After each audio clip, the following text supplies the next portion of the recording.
लगभग 3,98,00,000 रुपया मिलेगा। 2,18,000 रुपया पेंशन मिलेगा। दोस्तों नमस्कार। यदि आपका पेमेंट 30 से 35,000 रुपया है तो आप फ्री में 50,000, 1,00,000 रुपया, 2,00,000 कैसे पेंशन पा सकते हैं और करोड़पति कैसे बन सकते हैं, हम इसके लिए 3 उपाय बताएंगे। इसलिए वीडियो के अंत तक जरूर बने रहिए। आपका बुढ़ापा सिक्योर होना चाहिए, आपको बुढ़ापे में कोई कष्ट नहीं होना चाहिए। तो यदि आप 30 से 35,000 रुपया कमा रहे हैं तो इमरजेंसी फंड रखते होंगे, अकाउंट में रखते होंगे या फिक्स डिपॉजिट करके रखते होंगे। तो मान लीजिए अगर 35,000 रुपया कमाते हैं तो 3 महीना 2 महीने का तो पेमेंट जरूर रखते होंगे। हम केवल 2 महीने का पेमेंट मान ले सकते हैं। अगर 70,000 रुपया अगर आप अपने फिक्स डिपॉजिट करके रखें तो उस फिक्स डिपॉजिट का इंटरेस्ट का यूज कैसे करना है, सबसे मेन चीज़ ये है। टाइम मैनेजमेंट, पैसा मैनेजमेंट, ये सब बहुत ज़रूरी है। और इससे पहले हम ये चीज़ बता दें कि यदि आप अपना गोल और अपना आइडियल यदि हमको कमेंट करके बताते हैं तो आपको 1,00,000 तक का पुरस्कार राशि मिलेगा। और यदि आप अपने को सज्जन आदमी मानते हैं, बड़ा आदमी मानते हैं, तो आप अपने गली का रिस्पॉन्सिबिलिटी ले लीजिए। गली का मतलब रोड बनाने का तो हम बोल नहीं रहे हैं, गली के लोगों का रिस्पॉन्सिबिलिटी। क्योंकि यदि आप बड़ा आदमी हैं, पैसा वाला हैं, तो आपके पास ज़रूर थोड़ा बुद्धि ज़्यादा होगा सामान्य लोगों से, और पैसा भी ज़्यादा है, नॉलेज भी ज़्यादा है। तो आप नॉलेज का थोड़ा यूटिलाइज कर दीजिए, दूसरे लोगों को भी बांट दीजिए, तो उसका भी डेवलपमेंट हो जाए। तो आप केवल डेवलपमेंट का अगर रिस्पॉन्सिबिलिटी लेते हैं तो भी आपको 1,00,000 तक का पुरस्कार राशि दिया जाएगा। चलिए, अब आपको फिक्स डिपॉजिट के इंटरेस्ट रेट का यूटिलाइजेशन कैसे करना है। तो अगर आप 70,000 रुपया डिपॉजिट किए हैं तो 408 रुपया लगभग मिल जाएगा। इंटरेस्ट रेट के हिसाब से आपको मंथली मिलेगा। आप कैलकुलेशन कर लीजिए, कैलकुलेटर निकाल के 70,000 इंटू 7% डिवाइडेड बाई 12 तो 408 मिलेगा आपको।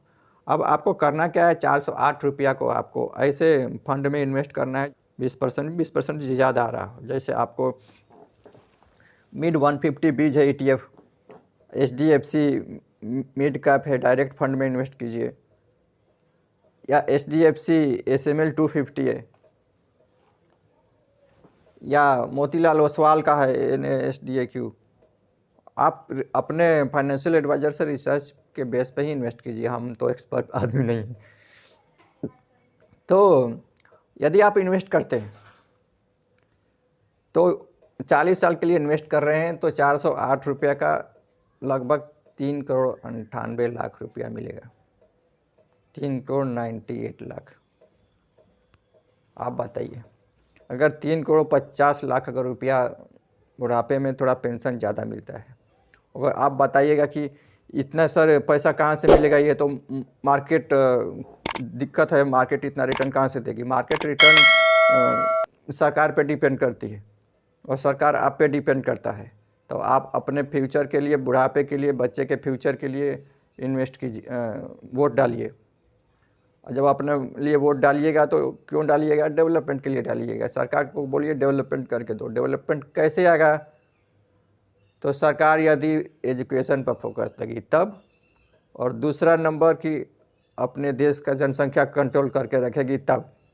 क्योंकि अगर जनसंख्या अनकंट्रोल रहा तो फिर वो डेवलपमेंट अस्थायी नहीं हो पाएगा। आप एग्जाम्पल के लिए बता सकते हैं कि आप किस देश में रहते हैं, उस देश में 70-80 साल पहले जनसंख्या कितनी थी और अभी कितनी गुनी बढ़ी है, और अगर आपके देश की जनसंख्या के हिसाब से 80 साल में फिर कितनी गुनी बढ़ जाएगी। आप कमेंट करके ज़रूर बताइएगा।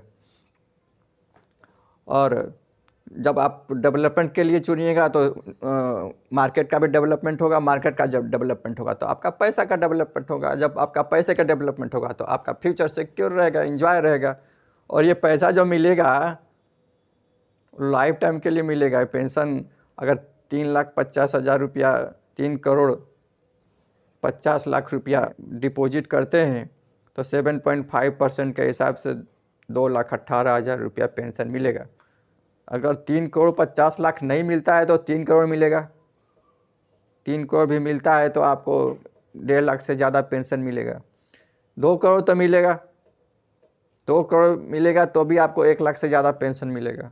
अगर उतना भी नहीं मिलता है 1 करोड़ तो मिलेगा, 1 करोड़ भी मिलता है तो आपको 50,000 से ज़्यादा पेंशन मिलेगा।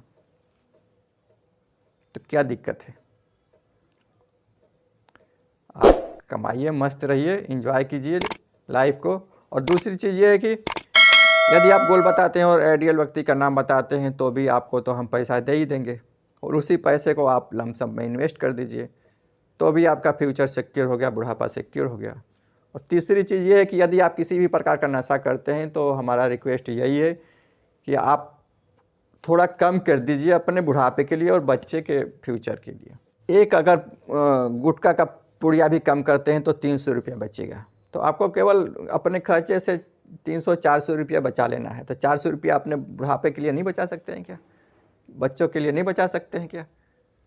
क्योंकि ये पैसा मिलेगा, 1 करोड़ रुपया भी मिलेगा तो वो सरकार का पैसा नहीं, वो आपका पैसा है। तो वो कंटिन्यू आपका 50,000 रुपया मंथली का काम हो गया ना, 1 लाख रुपया मंथली का काम हो गया ना। तो आप सोचिए और सोच के ज़रूर बताइए कि मेरा विचार कैसा लगा, और कमेंट करके ज़रूर बताएं। और मार्केट में इन्वेस्ट करने से पहले फाइनेंशियल एडवाइज़र से एडवाइस ज़रूर लें, हम एक्सपर्ट पर्सन नहीं हैं। Thank you.